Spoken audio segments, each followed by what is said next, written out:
अब्दुल्ला को वहाँ पे आप कह लें जैसे गिरवी के तौर पे इन्होंने रखवाया पठान के पास और उसे मंशियात खरीदी 12 लाख की। सबसे बड़ा जो चैलेंज था वो था एक दूसरे सूबे में जाना, और वो भी जो है खैबर जैसे इलाके में उसको फिजिकली असॉल्ट करते थे और उसकी वीडियोस उसकी माँ को भी भेजते थे, जिसकी वजह से वो बार बार हमारे पास आती थी। उन्होंने मुझे कहा कि बस कुछ अरसा रहना है और मैं तुम्हें 50,000 दूंगा। तो मैंने कही तो कोई काम ही नहीं, कुछ अरसा रहना ही है ना, वहाँ पे 1 हफ्ता रहना है और मैं तुम्हें 50,000 रुपया दूंगा। बस वो 50,000 की लालच में बच्चा चला गया।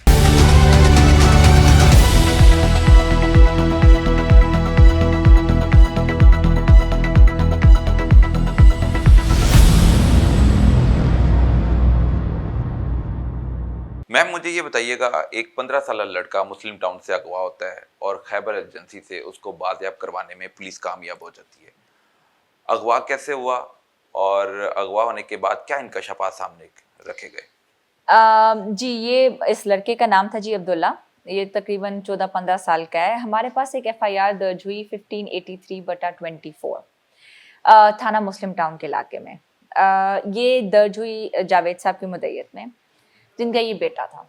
उन्होंने कहा कि जी मेरा बेटा यहाँ पे काम करता है मुस्लिम टाउन के इलाके में और लापता है कुछ चंद दिनों से। पुलिस ने तकरीबन इस पे 7.5 महीने काम किया।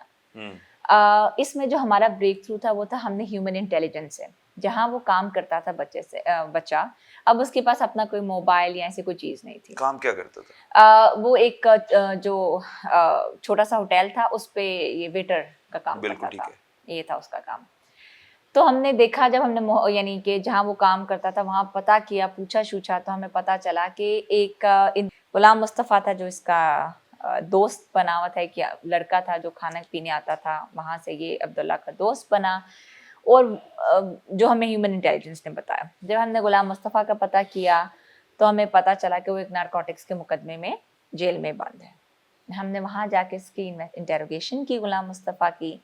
इसने हमें अपने बाकी साथियों का बताया, इमरान और अदनान। इन इमरान और अदनान को हमने गिरफ्तार किया, एक को हमने शेराकोट से गिरफ्तार किया, एक को हमने कसूर के इलाके से गिरफ्तार किया। जब हमने इन तीनों की इन्वेस्टिगेशन की तो हमें पता चला कि इन्होंने अब्दुल्ला को 50,000 के एवज ये लेके गए हैं खैबर एजेंसी। इन्होंने अब्दुल्ला को कहा कि वहाँ हमारा काम था, ये सब खुद न्याजी अड्डे से बैठ के गए खैबर एजेंसी। अब्दुल्ला को वहाँ पे आप कह लें जैसे गिरवी के तौर पे इन्होंने रखवाया पठान के पास और उसे मंशियात खरीदी 12 लाख की। 12 लाख की मंशियात खरीदने के बदले में लड़के अब्दुल्ला को को वहां पे वहाँ रख दिया, रखवा दिया। जी। अब इन्होंने पैसे पे नहीं किए थे तो उसको एज अ गिरवी या एज अ अमानतन कि हम अपना लड़का ले जाएंगे और हम अपने पैसे दे जाएंगे। बेसिकली इधर आ गए, इधर आए तो इनमें से एक पकड़ा गया, ये अपनी, और बाकी इन्होंने मंशियात समहाउ बेच दी, बट पठान को उसके पैसे वापस नहीं किए। तो 7.5 महीने से वो बच्चा उधर था और ये लोग एक इनमें से जेल में था और बाकी स्कॉट फ्री फिर रहे थे। फिर हमने यानी इन दोनों को गिरफ्तार किया, इस केस में भी इसको वो किया। हम खैबर तक पहुंचे और हमने वहाँ से बच्चा बाजियाब कराया अब्दुल्ला। ये बच्चा बाजियाब इतनी आसानी से तो नहीं हुआ होगा, इसके पीछे टीम एफर्ट है, पुलिस ने बहुत काम किया होगा। किस तरह वर्किंग को आप लेके चले? बच्चे की जान को भी महफूज बनाना है और बाहिफाजत उनके वर्सा के साथ मिलाना है, उनके अहले खाना के साथ मिलाना है, तो किस तरह वर्किंग को कामयाबी की तरफ लेके चले? काफ़ी मुश्किल था। सबसे इसमें जो हमारा ब्रेक थ्रू था वो जो था ह्यूमन इंटेलिजेंस, जिसके ज़रिए हम गुलाम मुस्तफ़ा तक पहुंचने में कामयाब हुए। उसके बाद सब हमने मतलब तकरीबन इसमें हमें 7.5 महीने लगे और कोई 150 से 200 सीडीआर के एनालिसिस करने के बाद हमने इन तीनों यानी इन दोनों को, अदनान और इमरान को गिरफ्तार किया। सबसे बड़ा जो चैलेंज था वो था एक दूसरे सूबे में जाना, और वो भी जो है खैबर जैसे इलाके में, जो कि एक इतना सेटल्ड इलाका नहीं है, और एक अर्स्ट वाइल फाटक जो अब न्यूली मर्ज डिस्ट्रिक्ट है और पेशावर की पेरीफेरी में, वो हमारे लिए एक, जहाँ पे घर एक बड़े बड़े फोर्ट्रेसेस होते हैं, तो इट्स लाइक हमें अपनी जान को हम खुद आप एक you are deliberately putting yourself in a danger zone to pull out a person जो कि अपनी मर्जी से यहाँ से गया जस्ट फॉर दोज 50,000। तो हमारे लिए काफ़ी मुश्किल था, लाइफ थ्रेटनिंग भी था, क्योंकि आप मतलब जानते बूझते अपनी टीम को वहाँ भेज रहे हैं, वेयर यू नो आपको नहीं पता कि सेफ्टी और सिक्योरिटी कॉम्प्रोमाइज्ड हो सकती है, but Allah Ta'ala had been kind, we were able to safely recover the child from them, arrest all the 3 men accused जो कि जिम्मेदार थे for sending him and for his abduction. तो हमारे लिए अल्लाह का शुक्र है कि अल्लाह अब्दुल्ला had been kind. 7.5 माह खैबर एजेंसी में जिनके पास गिरवी के तौर पे रखा गया था, जिनको अमानतन रखवाया गया था और 12 लाख की मंशात लेकर मुल्ज़मान लाहौर वापस भी आ गए, वो क्या बताता है कि वो किस तरह ज़िंदगी गुजार रहा था, क्या काम करवाते थे, कोई मुशक्क़त करवाते थे, कोई मारते थे, पीटते थे, क्योंकि जिन्होंने 12 लाख रुपए की मंशात खरीदी है और जो देने वाला है मंशात, वो तो अपने पैसों के लिए उसको मारता भी होगा, वो कहता होगा राब्ता करो, तो फिर बाद में पता चला होगा कि इनका तो आपस में कोई खूनी रिश्ता भी नहीं है, ना उनका कोई बच्चा है। एग्जैक्टली मुशक्कत उससे नहीं कराते थे, लेकिन उसको फिजिकली असॉल्ट करते थे और उसकी वीडियोस उसकी माँ को भी भेजते थे, जिसकी वजह से वो बार बार हमारे पास आती थी और हमारे लिए एक चैलेंज था कि हम जाएं और बच्चा बाजियाब करा के लेके आए।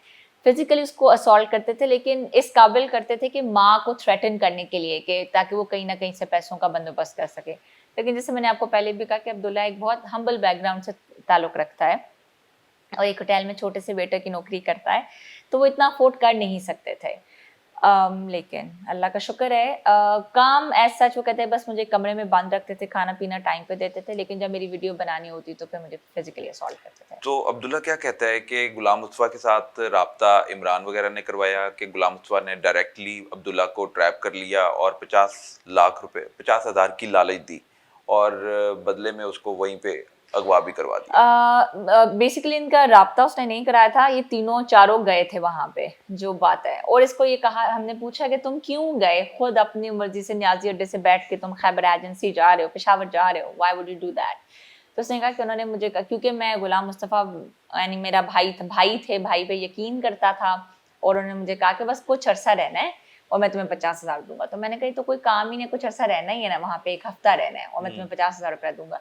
बस वो 50,000 की लालच में बच्चा चला गया। ठीक है, तो मुल्ज़मान के हवाले से क्या इंकशाफात हुए कि वो आदि मुजरिम थे, रिकॉर्ड याफ्ता थे और कब से ये कारोबार कर रहे थे? इससे पहले भी इसी तरह की प्रैक्टिस रही कि किसी भी लड़के को लालच में लाकर उसको वहाँ पे रखवा दिया और अपना काम धंधा जारी रखे रहे? नहीं, ये इनका पहला केस था। अलबत्ता ये जो थे नारकोटिक डीलर ज़रूर थे और इनको हमने मुकम्मल चालान करके जेल में भेजा और एफआईआर का भी मुकम्मल चालान है। अपार्ट फ्रॉम दिस एबडक्शन का इनका कोई सीआरओ नहीं है, लेकिन इनके ऊपर 4-5 नो-सी के ज़रूर पर्चे हैं, जो कि ये ज़ाहिर करते हैं कि ये ड्रग डीलर्स हैं। वैसे डीलर्स के अलावा, ड्रग डीलर के अलावा इनका काम क्या होता है?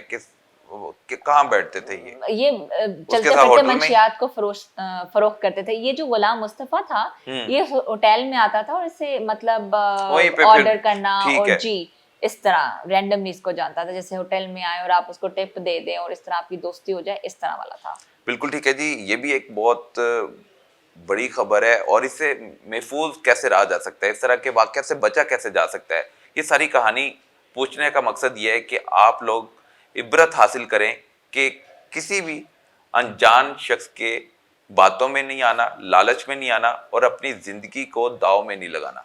और इस वाक़ये में एक बड़ी खौफनाक बात यह है कि मंशात फरोशों ने कम उम्र लड़के को 50,000 रुपये की लालच दी और उसको खैबर एजेंसी जाके रख दिया गया और मंशात बदले में 11 लाख समथिंग की ली और यहाँ पर आकर मंशात का धंधा जारी रखे। लेकिन जिसका वो बच्चा था, उसकी माँ तड़पती थी और उसकी तरफ से चूँकि 11-12 लाख रुपए की मंशात बेची गई थी, उसको 1 रुपया नहीं मिला था, तो वो फिर बच्चे के वालिदैन को हरास भी करते थे, वीडियोस भी भेजते थे।